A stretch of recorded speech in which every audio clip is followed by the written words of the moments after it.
Hello everyone. Today we're going to be going through how to make a cybersecurity resume. I'm going to do this in Google Docs. Try and make this as accessible to everybody. I'm going to talk to you about what goes on the resume, how you should format it. I get these questions from my students all the time. How do I make a resume? What do I go about doing? I'm going to give you my tips, what's worked for me in the past throughout my cybersecurity career, and try and teach it from the ground up. So this first part, we're going to do a whole series. First part's going to be on how to build the resume itself. Okay. So I used one of my old resumes as a template, and I'm just going to go through talking about what we're going to do here, how we do this. Now I left this a little banged up, if you will. It's not quite perfect. It's not where I want it to be, and we're going to get there right now. So what I have here, okay, is I have my old resume template with a few flaws. That's what I see. So what you want to do, you first want to start, you want to make it very easy for the hiring manager. There's a couple of things you need to do before you get into writing the resume. You got to first off consider who's going to see your resume, and you want to make it formatted in a way that's going to pass what's known as the Applicant Tracking System, or ATS. Okay, the ATS system scans your resume for certain keywords, certain pieces of information that are on the job description. If those aren't on your resume won't ever be seen by a real person. So you need to make sure that that's on there. And you need to make sure that your resume is easy to see and looks professional, looks sharp. Okay? A resume, that doesn't look right, it has grammatical errors, that's immediately going to be rejected. Someone's going to look at that. You're going to have somebody who's going to scan it. Take about 30 seconds. If they start seeing things they don't like, they'll probably put in the reject pile. It's that easy. So you want to make it very easy for when you get a human to look at it, that they can see this information right away. Okay, first, you want to have your name. I recommend having your name in a large font. Okay, my font here and most of the text is size 11. The font for the name is double that. Okay, so I got double the font for that. I want to have what's known as white space throughout the resume. White space is space between the lines of text and on the sides. It includes the margin, and it goes beyond that. So the space between all of these pieces of text, that's included in the white space. Okay, we want to have good white space. So right here I have my name, and then I have three categories. I got email. This is Cyberkraft Training's email, address, and then a phone number. You always want to make it easy for the person to contact you. Most relevant is email address. So put that on the left side. You're going to read from left to right. Address, I think it goes good place in the middle, because you want the phone number, I'd say, on the right side. Two easiest places to read on the page are on the left side and the right side of the page. They'll probably just want to see your address. Maybe you're applying for a job at a specific location. They want to see that you live in that location. That's fine. But that's not what we're going to be looking at right away. If they're interested in you, you want to make it easy for them to contact you. Now, right here, I think I have a little too much white space in the top. So what I'm going to do with Google Docs is I'm going to adjust the margins here. Okay. And I'm going to pull this up a little bit. And that's just going to reduce that top margin. Okay. And all I'm doing is I'm clicking and I'm dragging this left side. Okay. See how I have a margin there? You're going to find that a little bit higher up. All right. So I reduced the margin slightly. I don't want to reduce it too much. I still want to have a good bit of white space, because that really makes my name pop. Okay. The first thing you do when you look at this thing, you see my name. Okay. The email and the phone number, they don't need to be any large font or anything like that. They're going to find those right away just because they're at the top of the page. I like to italicize them. I think it makes it look a little sharper.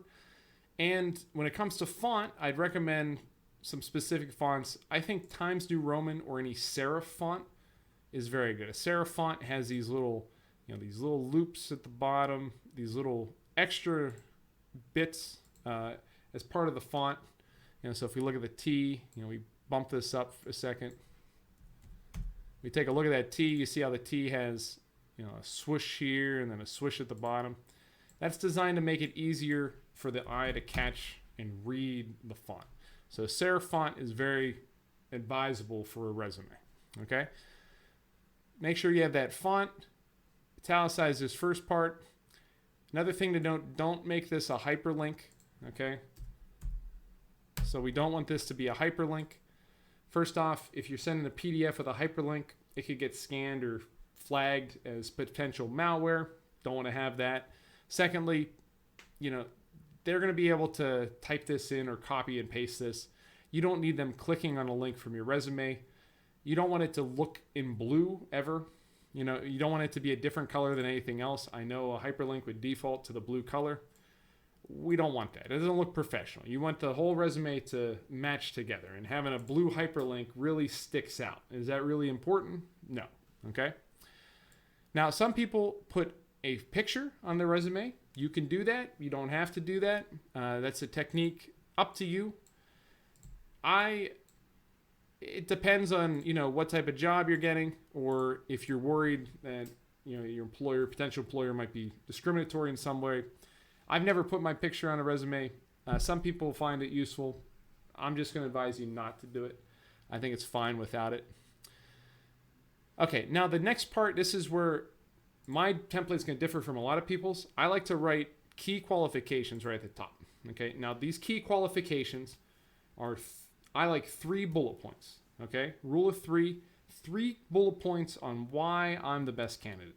Okay, so these are things that I've done. Okay, first one I usually do is I list what relevant certifications I have for the job at hand. Okay, trained cybersecurity professional with, for me, it'd be like CISSP, CCSP, Security Plus, all my certifications I want. The ones that I think are most relevant, I'm not going to list all my certifications, but the one I think are most relevant to the position I'm trying to get. I'm trying to get a management job. I put like CISM on there, or CISSP too. If I'm trying to get an analyst job, I'd put like CISA Plus, or a cloud job, I'd put Cloud Plus or CCSP. And then I put my experience as a cybersecurity professional. It's just one bullet point, okay? Now, I would make these bullet points. So you would want to make that a bullet point. Boom, boom, boom. And I'd put a little space. Remember, we want to use white space. Look at this right now. It's kind of hard to read together. If we put some white space in and we delete the bullet points, we can make it a lot easier to read, okay? So we want to delete that bullet point there. And then we want to reduce the spacing between that. So to do that, we're going to have to format this. And normally, I'm used to doing this in Word, but we can do this also in Google Docs, where we're going to change this to make sure there's some space in between there, okay? So what we're going to do is we're going to go up here to the spacing here, okay? And we could put that at 1.5, okay? Or we can put that, instead of, we just put it single, and then we put a different spacing option, add a space after the list item. And that's what I want to do here, add a space after the list item. That just breaks those 3 lists right there, makes it look a lot cleaner. Now, to my eye, looking at this, it looks a little too much indented to the right. And I don't know if you guys agree, but I think it's a little too much indent to the right side. So what I can do there is I select this all, okay? And then I have these arrows at the top, okay? And this is how you professionally do this so that you really key it in where you want to do it. And I'm going to put this visually right underneath that Q in qualifications. Okay, so that's going to make a nice visual line there. Now, I also think that we have a little too much white space, or not enough white space on the sides. So I'm going to bring this in on the sides, and the way I do that, I select any part of the text, okay? And then I'm going to bring this margin in by selecting this part up here. Okay, I want to hover underneath that arrow. Bring that in 2 spaces, okay? And I want it to be even, so I'm going to do the same thing on the right side, 2 lines there. Now I'm going to delete a space here. With this part, I'm going to bring that, I'm going to keep that space there, and I'm just going to do a couple spaces here. This is what you really want to do at the very end to match that up with that line. Now, to me, that looks a little better. Now, how many The way you can make sure it's even, you can count these. I have 1, 2, 3, 4, 5, 6 lines here, and I have 1, 2, 3, 4, 5. It looks like I have 7 over there. Let's make that 6. There. Now that should be even right there. Even white space on the left and right side of the street. Now that looks a lot better, I think. All of a sudden now we have a squared off resume just by doing a few tricks. We have our 3 key qualifications. Now these are going to be things, highlights of your career, okay? If you're just starting off, you might not have some highlights. Some people like to put, you know, highlights of their personality or their characteristics. So, you know, like for me, I've been in the field a number of years. I could put some more experience, but say you're just starting out, right? Now we're going to talk about this more in the second part where we talk about like the language of the resume a little more. But say you're starting out, you might want to put, you know, detail, you know, passionate, cybersecurity professional with a detail-oriented mindset and a willingness to learn. Something like that, okay? Something that highlights, you know, some key characteristics about yourself. Passionate cybersecurity professional with a detail-oriented mindset, willingness to learn. It's pretty good. I mean, you might not have any experience, but you're saying that you're willing to learn new things, which is very important, especially if you're new. And, you know, you bring that passion to the job, and you have that attention to detail, that detail-oriented mindset. Okay. It's just an example. We're going to talk about this. I'm going to give you some ideas in the next parts also.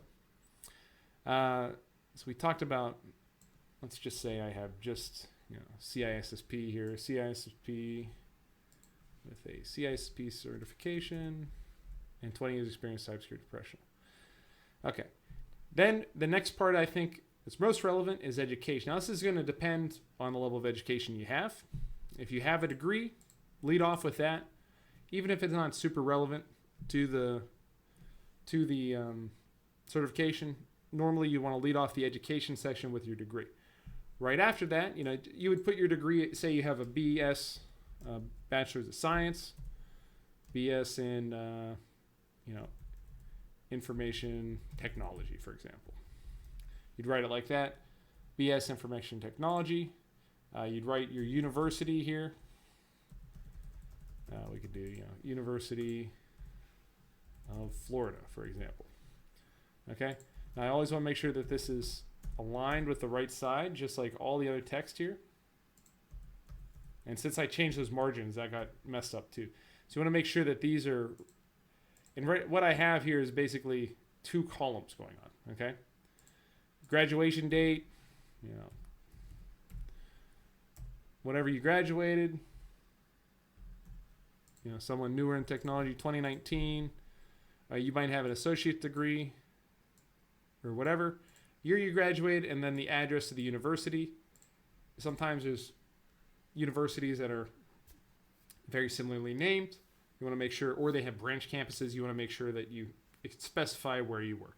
So University of Florida, let me just look up that address real bit. Yeah. So this is like Gainesville.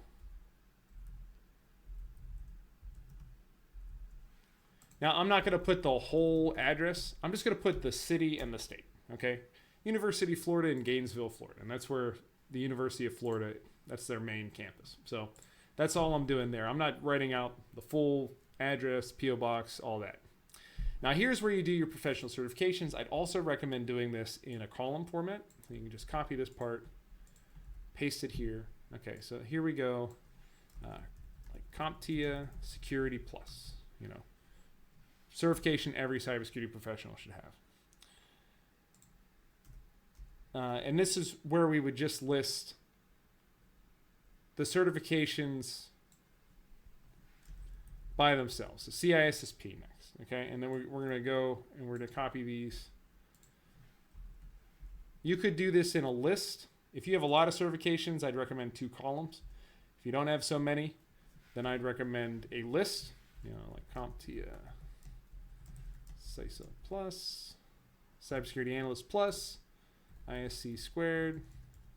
Let's write it correctly, ISC squared, CISSP, ISACA, CISA. Okay, so these are good. You can say, if you want, when you got them, when the expiration date is. I don't think that's super relevant, honestly. I think it's most important to list the certification body first, and then the certification. Anything you list on your resume should be current, okay? So you don't want to list anything that's not in good standing. If you just list it like this, you know, and you have that without any of the fluff, like when you got it, you know, when it expires, that stuff's not really relevant. The hiring manager wants to know what certifications you have now. Okay, they're not interested in certifications you took in the past that you let expire, certifications you're planning to take, the certifications that you have that you're fully certified and accredited in by these certification bodies. Those are the ones you should put on your resume. Make it simple, and then there's no ambiguity when they call and they ask you, okay, hey, you have your Security Plus. Yes. You know, that's my best advice for that. Now, right here at the top, just on this section here, you can see how we have a pretty good start. There's lots of white space, and isn't this easy to read? Okay, just scanning this, and you want to make this first part very easy to read. Okay, because you look at it, and the hiring manager is going to be scanning this real quick. So they're going to take probably 15, 20 seconds to look at this. And you want to get their attention those 15, 20 seconds, okay? First off, they're going to see right off the bat, is it easy to read? Now, this is easy to read. You look at this, you can see that's the name. Got the name up there, okay? Email, education, certifications, okay? So, you know, most jobs are going to require, or the hiring manager is going to have a very clear idea of what certifications are needed for that job. So if you have those certifications listed right off the bat, it's really going to help you. So boom, right here. Okay, this guy, this girl, they have these certifications. Okay, they have this education. And then right here, after that, they're going to be like, what's this key qualification? Not a lot of resumes have this, okay? They might have like a blurb at the top, as in like a paragraph. I don't recommend the paragraph. Nobody wants to read a paragraph, but bullet points are easy to read, okay? You look at a resume, okay, bullet points. I can read bullet points. That's simple. They've broken this down very simply for me. Trained cybersecurity professional, CISSP certification, 20 years experience as a security professional. Well, this is a little redundant, so we'd probably change it. 20 years of experience. Now, this is where we can kind of tailor this, and we're going to talk about tailoring the resume. But let's say in threat hunting and incident response. That's a piece where we can tailor to the job. So trained cybersecurity professional, CISSP certification, 20 years experience in threat hunting and incident response. Wow, that's really good, because this is a threat hunting and incident response role. That person has a ton of experience in this. Oh, that's really interesting. Let me read the second qualification. Then they go, okay, proven leadership, passionate cybersecurity professional with detail-oriented mindset, willingness to learn. Well, that sounds really positive.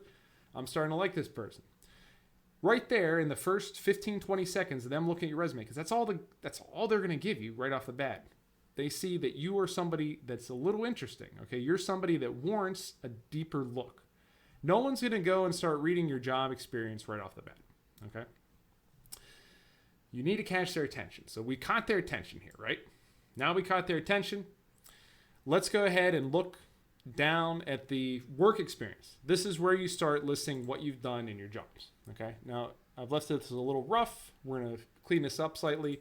Work experience, this is just an example of what I did. I was a cybersecurity manager. I'm going to move this over. Again, I'm going to line all this up here, okay? Make sure that that's lined up correctly. And that is lined up correctly. I'm right justifying that. Again, I'm using a 2-column approach. Cybersecurity manager, you want to put the job role. I bold that. You notice how each section has a bold label, okay? And I've broken it out with a line. Now, the reason I don't have a line between education and certifications is that's still part of education. So it's a little different there, but it's still very easy to read, okay? Now, these lines, I definitely recommend them. Don't make them too big. Just a small line will do, okay? And just a little bit like that is going to help break it up for the eye. So now we go down to work experience. You want to do job position in bold, your title, the dates when you worked, just do month and year. You don't need day. Then the organization, okay? Okay, so this one, I was cybersecurity manager with the Department of Veterans Affairs for a number of years. And then here's where I'm talking about some of the things I did, okay? This is where also you're using that tailoring, the job tailoring. Tailoring your resume for the specific type of job you're going. Here is where I want to start talking about some of the tools I use, things like that in here. So cybersecurity manager, I'm talking about like Nessus, I'm talking about vulnerability scanning, I'm talking about these different tools. And it's important to talk about these tools, okay, because these tools are going to be picked up by that applicant tracking system, okay? So like say, let's go,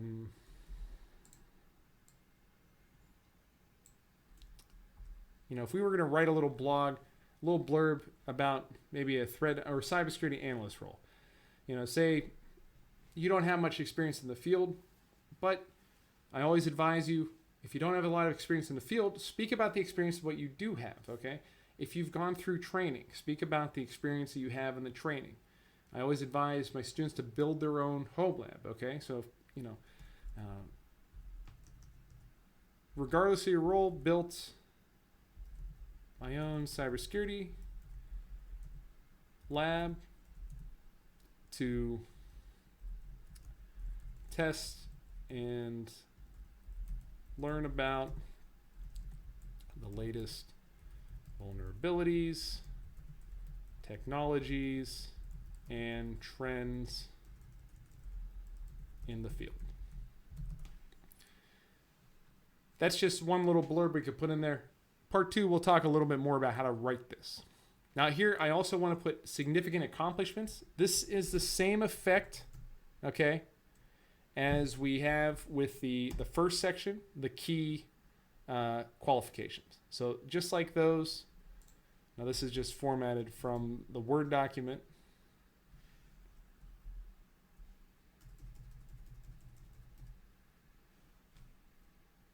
So that's why these bullet points are so tiny. What are these bullet points for ants? Okay, so what I'm going to do here is I'm going to delete these bullet points, and I'm just going to make this a bulleted list. And I'm going to use that same tool, line paragraph, add space after list item, add space after list item. Now here, one thing you know about periods, okay? In this T qualification section, I'm writing in a certain voice. I'm not writing a complete sentence. Okay, what I'm writing here is just an incomplete sentence. Okay, and it's an incomplete sentence for a reason. Got chat. There's a link. I'm going to put a link to the chat or to the template here when I upload this video. So you guys are watching this as we record it, but we're going to have a link. There will be a link in this video, and you can find a link also at cyberkrafttraining.com. And if you don't have that link or you need help with your resume, email info@cyberkrafttraining.com. Be happy to help. All right, so I'm writing this in a incomplete sentence. All right. I'm just basically describing what I have. I'm a trained cybersecurity professional, proven leadership abilities, or a passionate cybersecurity professional. All right. I'm not saying I am a passionate cybersecurity professional or I am a trained cybersecurity professional. I'm just writing trained cybersecurity professional, essentially. Okay, so not a complete sentence there. It's just going to be a few little things. All right. So next, with significant accomplishments, we have the same thing. This is going to be a full sentence. Okay. So with this one, I have, well, it's almost a full sentence. Okay. I'm going to talk in the past tense in this section. And I'm going to basically make this a complete sentence, except I'm leaving out the subject. I'm leaving out I. Okay, so that's assumed. So I'm not saying I earned a perfect customer satisfaction rating from the Veterans Affairs client. I'm going to say earned a perfect customer satisfaction rating. Awarded for crafting something. Okay? So that's what I'm going to be. The I is assumed here. Kind of same thing here. Okay? I am. I have. I am. Okay, that's assumed. So instead of writing I am a trained, I have proven leadership abilities, I am a passionate cybersecurity professional, that's assumed. I'm going to leave that out. Okay, so we're kind of leaving out the subject. That's kind of the voice you want to have. These, we could probably take away the periods because they're not complete sentences. But in your job description, this is where you kind of want to have the same voice. Even if it doesn't have a subject, it's not a real sentence, you're going to still write it with periods and format it like a sentence. So this is where you have a big block of text. If the job hiring manager is reading this far into your resume, you've done a great job in your resume. And unfortunately, there's no way that you're going to know that. You'll know that if you get an interview. Okay? So you want to write this like a sentence. As deputy program manager, led 8 contracts, 20 employees in the field of cybersecurity, program manager, and operational resilience and privacy. And then I just keep going through there, writing them as each sentence, okay? And then I have my significant accomplishments. These are the highlights, job highlights from that career field, all right? So this role for this organization, these are my best, this is my attaboys, what I did right. All right. So that's kind of how you do your work experience. And you would duplicate that. You wouldn't have a line between each work experience. You would just duplicate this, this job role with significant accomplishments. Copy that, paste it, boom. Then you got a new job role here. Make sure the date's correct.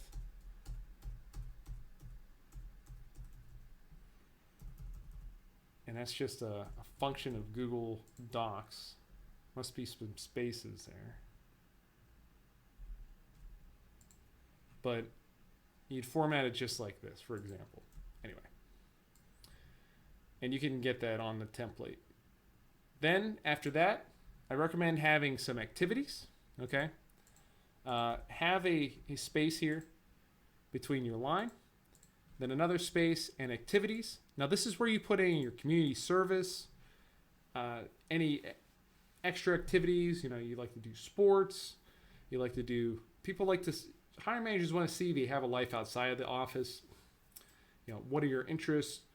Put things like that. If you've done you ran a marathon, okay, you put that on there. Ran Boston Marathon 20. If you ran the Boston Marathon, good on you. Boston Marathon 2014, place, whatever. Just some key things that highlight something else you do. I definitely recommend putting community service. Say you volunteer for Habitat for Humanity, or like a local soup kitchen or whatever. Put that on your activity section. Kind of the same way we've done in the other sections. List the organization, what you did, and then the date. Okay. Then we have our skills section. This is where we want to have a catch-all. Okay. This is what I like to call the catch-all. Up here in the job description is where we want to speak towards the job role. Okay. But here in the end is where we have our catch-all, where we write all of the different tools that we've used, that we've worked with. That's what we're doing here. Now some of these are really outdated. A lot of times you don't. Some of these are no longer in existence because it's been a while since I've been running Cyberkraft for quite a while now. I haven't been hired for anything, but basically what you're doing here is you're writing all the stuff that you had. So if we wanted to, say you took a Security Plus course for Cyberkraft, we're going to give you a skills template like this with all the skills that you've learned in the course. I definitely recommend you get that from whatever training organization you go through. They should always give you that skills template. But this is where we're going to put, like a Barracuda firewall or blockchain technology. Maybe OpenAI or something, or AI modeling, heuristic firewalls, or heuristic SEMs, for example. Just whatever you have, any skills that you have, if you've worked with a tool, put that tool on there. Okay. Now this helps when it comes to the applicant tracking system, because the applicant tracking system is going to scan your resume for these keywords. If you don't have those keywords, your resume will be kicked back. No human will see your resume. Okay, it's an automated system that scans your resume, looks for these skills. If you don't have them, you're not going to get an interview. So you really got to have those skills on your resume in some form. Okay, so it's important to have that at some place, and I recommend at the very bottom of your resume, because usually someone's not going to read all the way through the resume. I have a multi-page resume here, and I think that's fine. Okay, some people ask me, should I fit everything on one page? Well, not necessarily. You don't need to do that. The first page needs to be eye-catching. That's the most important thing. Then they can take a look and read your other work experience if they want. The other question I get a lot is, how much work experience should I put on there? It's a great question. Depends on how long you've been working. If you've been working in the cybersecurity field your entire career, or 5 years or 10 years, you could put all those roles on there. Just as you go farther back, make the description smaller and smaller. Okay, 5 years is a good rule of thumb, as long as it's relevant. If you have experience that's older than 5 years and it's relevant, put that on there. If you don't have any experience, or you're just brand new, you're coming out of college, or you have, if you say you're coming out of college, you might not have anything like this. You want to put your internships there. Okay, put your internships as your work experience. I'd go ahead and put all of them that you've had. Say you've had 3 or 4 internships during your college time, put them on your resume. It's not going to hurt. If you're coming from another career field into cybersecurity, even if it's not relevant, put those on there. It's still gonna look fine. It's gonna be clear that you're coming in from another career field. That's okay. You're probably applying for an entry-level role anyway, so it's not a big deal. You do want to pick out things from your job that are relevant to the job posting. Now, we're going to talk about that more in the second part of this training. But this right here so far, we have a pretty good foundation for what we need to do. Now, you notice in this one more section about the skills section, all I'm doing is I'm separating these right now by commas, okay? You don't have to necessarily separate them by commas, okay? I can look for commas here, okay? And then I can replace them with a space, for example, okay? And then I could find these commas, okay? I definitely recommend this, if you're doing this by hand, try this tool, find and replace. I can replace with a space. See how that replaces that comma with a space? Or I could just replace it with nothing, and then boom, I'm taking away the commas. I can replace it with a dash or a space dash, okay? Find next, replace, space dash, okay? Find next, replace. I think commas are fine. The applicant tracking systems are gonna be able to tell that that's a word, even if it has a comma at the end. It's not going to pick up the comma and say, oh, well, is this a firewall? Does he have firewall experience? Well, I can't pick that up because there's a comma at the end of the word firewall, so I don't recognize that word firewalls. It's not. They're smarter than that, and some of them are even incorporating AI to find like plain text values in your resume. But it does definitely help to have the skills section. Any questions on what we've talked about here? I hope this is helpful, and I think we covered everything. I covered the formatting, the white space, the look of the resume, what to have on here first. We do want to have, I'd say, font size. Keep it at 11 or 12. 12's fine too. I think 11's a good balance because it gives you can put a lot on there, but it's not small. It's not too small. 10 is definitely too small. Don't go with size 10. You want to make it easy to read. 12's fine too. If you don't have as much to put on there, do size 12. I'd keep the font a consistent size throughout. Don't make like your headings a larger font. That just makes it harder to read. Okay, we look at this, it's a little harder to read. Some people say, okay, it's easier to read if the headings are a little bigger size. I don't think so. I think you keep everything at the same size. If you need to, put a bold in here on your different headings. For some reason, it put a space between everything here. I think because I was messing with the margins. But yeah, definitely make sure everything is lined up correctly. Okay, lined up correctly on the left and the right. That should be fine. That should be fine.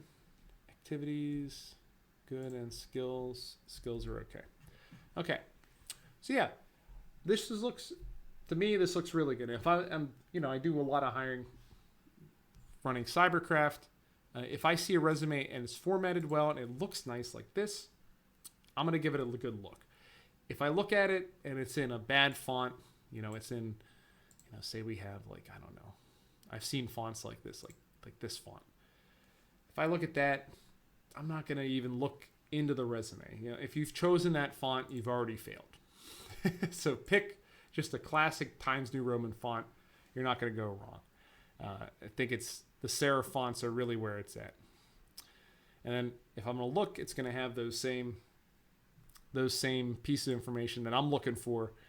I'm looking for certifications, name, email address, phone numbers right at the top. I know who this person is.